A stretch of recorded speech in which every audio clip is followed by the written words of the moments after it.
자, 윤석열 대통령 5박 7일 순방 성과 가지고 지금 말들이 많습니다.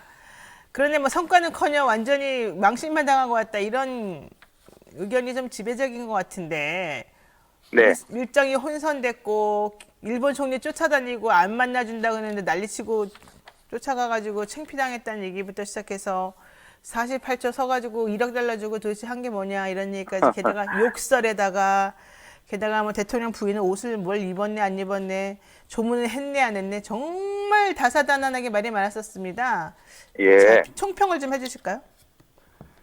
글쎄요, 민주당에서는 야당이니, 빈손 외교, 성과 없는 외교 이렇게 평을 할 수 있습니다. 그러나 제 입장에서 보면, 성과가 없다고야 할 수 있겠습니까? 성과를 내기 위해서 최선을 다, 대통령은 하시는 거 그럴 텐데요. 제가 그 청와대 대변인과 수석을 지내면서 저도 대통령의 정상 외교를 준비도 해보고 평가도 해보고 지켜보고 이런 사람 입장에서 보면 그렇죠. 좀 뭔가 준비가 부족했던 건 사실입니다.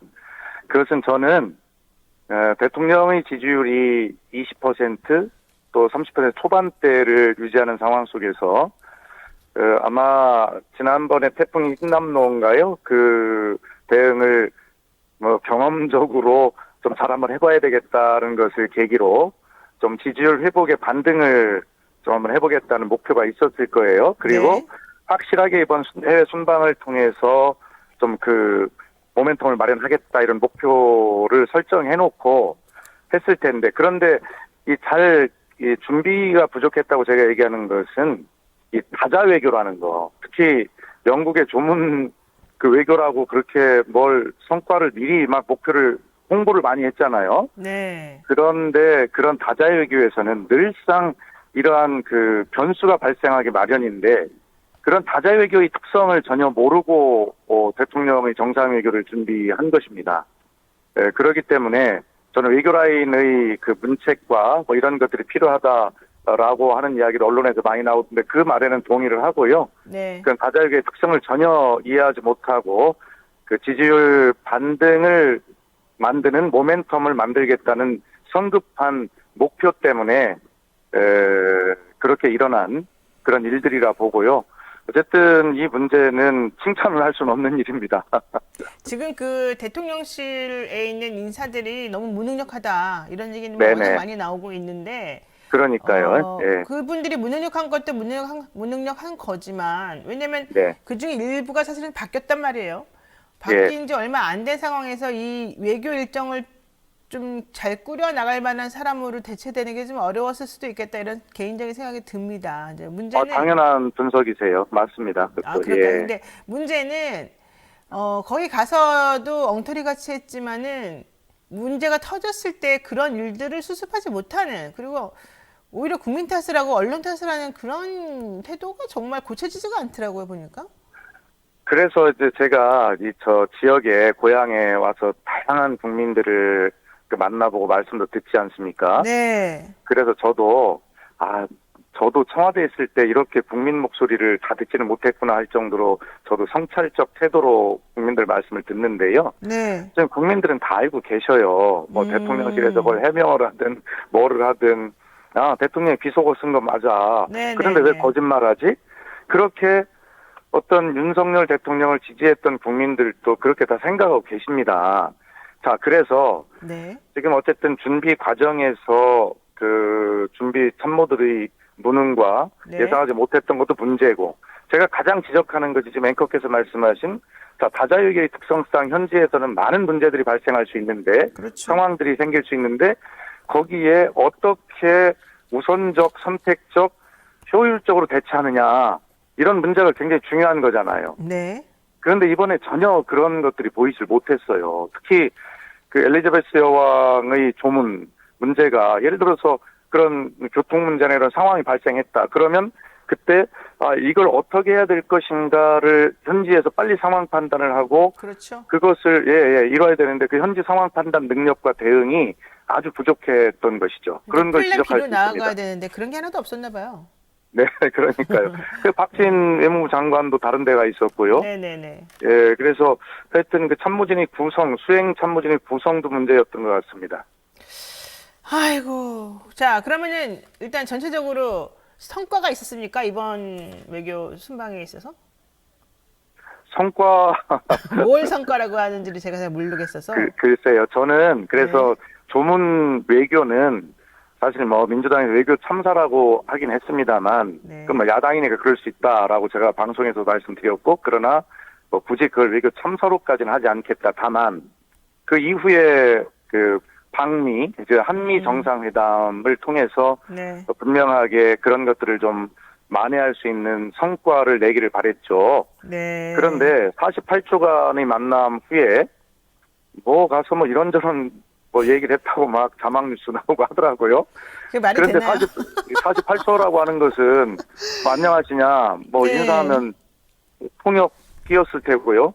네. 뭐 24초 동안 무슨 얘기를 했겠습니까? 그러니까요. 네네. 그런데 지금 문제는 지금 그 미국과 중국의 G2 패권 경쟁이 더욱더 극심해지고 있지 않습니까? 네. 그래서 제가 개인적 판단은 트럼프 대통령 때는 트럼프 대통령이 중국과 직접 싸움을 했던 것 같아요. 네. 근데 바이든 대통령 시대에는 소위 그 자유연대 뭐 등등 이런 가치연대지 이런 말을 하면서 우방들을 네. 한 군데 묶어서 결과적으로 중국에 대항하는 그런 대오를 만들면서 미국의 이익을 위해서 우방들의 이익도 해치는 걸 서슴찮는 이런 그러니까요. 일들을 지금 하고 있잖아요. 그러니까요. 한마디로 속된 얘기로 하면 자유우방들 동맹국들이 팔을 비틀고 있는 네, 형국인데, 맞습니다. 네. 예, 그래서 지금 우리가 반도체를 그렇게 협력적으로 미국에 했음에도 불구하고 아니, 우리가 그냥 거기 갖다 퍼준 돈이 얼마입니까 지금? 그렇습니다. 예, 그렇게 퍼주었는데도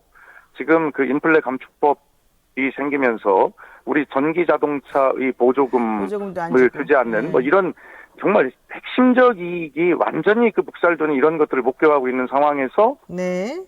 한미 정상회담이 반드시 필요했던 시기죠. 네. 그런데 그것을 해내지 못했어요.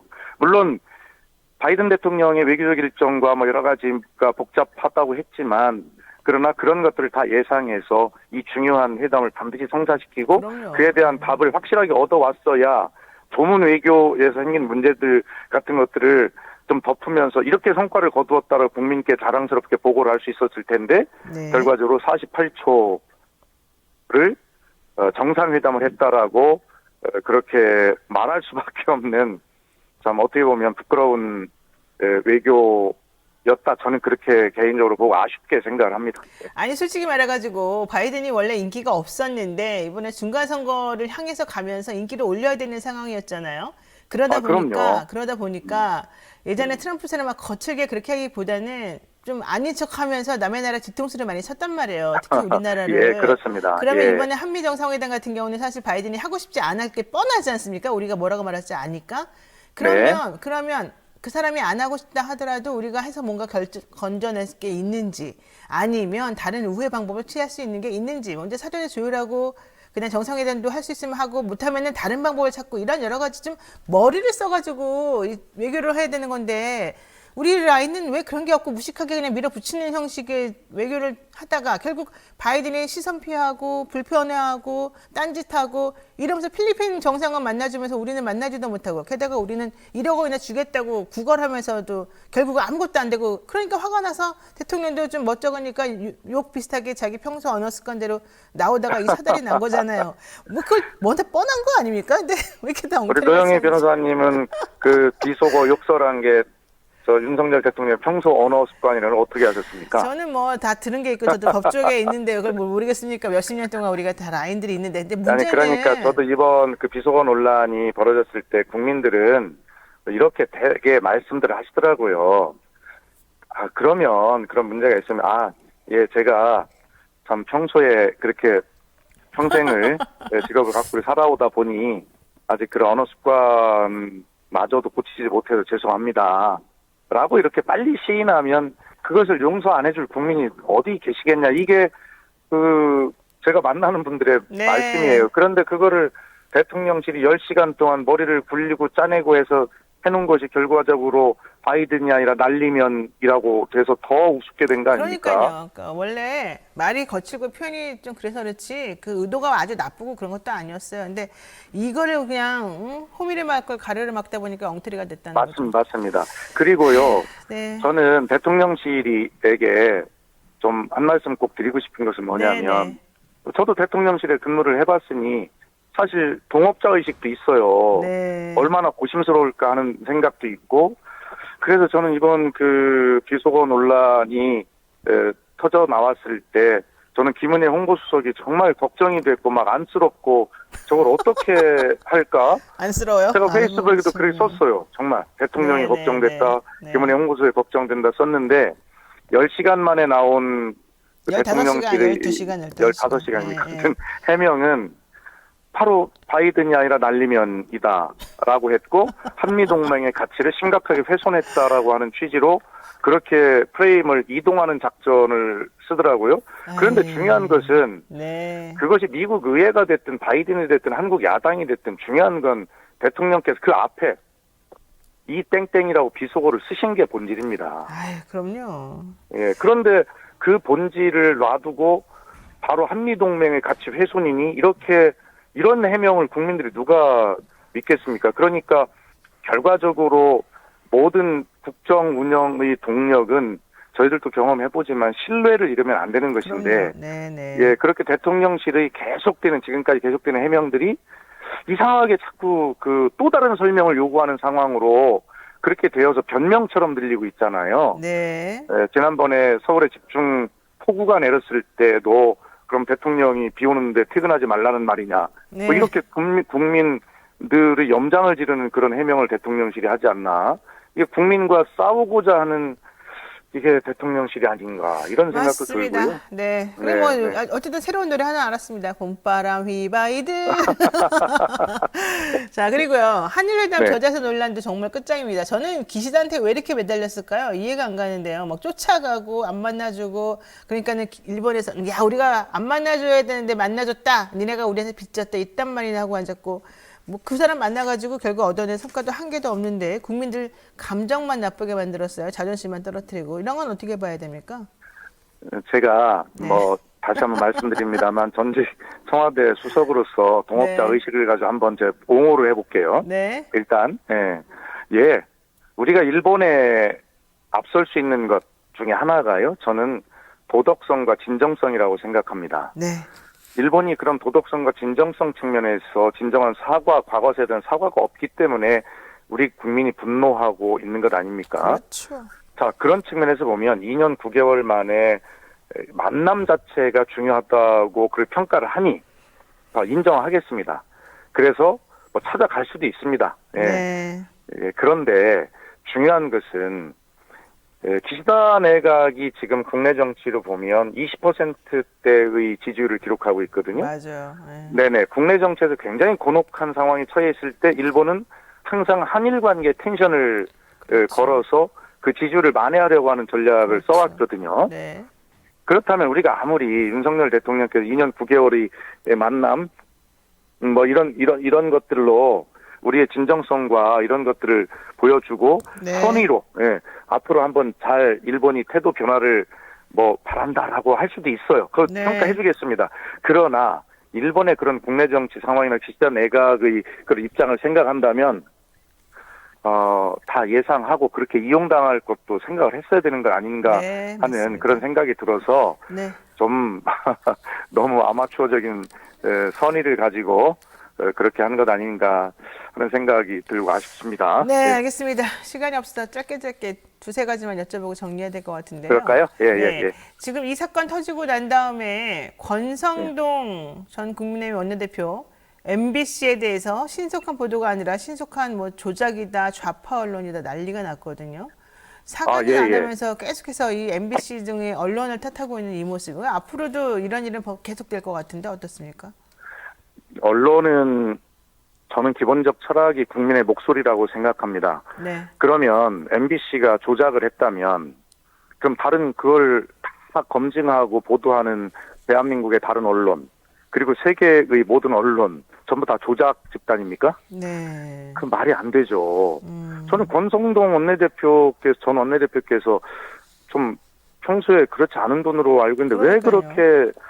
그렇게 자꾸 국민들 그 상처난 가슴에 소금을 뿌리는 그런 언행을 자꾸 하시는지 네. 그 이해를 할 수 없고요. 그러니까 자꾸 윤핵관 소리 듣는 거 아닙니까? 그래서 정말 그 언론을 대하는, 언론이 국민의 목소리라고 하는 기본적인 대언론 철학이 좀 부족한 것 아니냐 이런 생각이 예. 들고요. 예. 그리고 국민을 기만하는 그런 어떤 정치인, 그런 정치, 정부는 더 국민께 지탄을 받을 수밖에 없다는 걸 명심했으면 좋겠습니다. 자, 이러다 보니까 여당에서는 이제 좀 시선을 분산시키기 위해서라도 타겟을 다른 쪽으로 잡는 것 같아요. 이재명 대표의 과거 얘기라던가 또 이제 앞으로 국정조사, 국정감사를 앞두고 문재인 대통령을 소환하는 문제로 이 시선을 돌리기 위해서 새로운 문제를 끄집어내는 것으로 지금 보이거든요. 이런 네. 거는 어떻게 보십니까?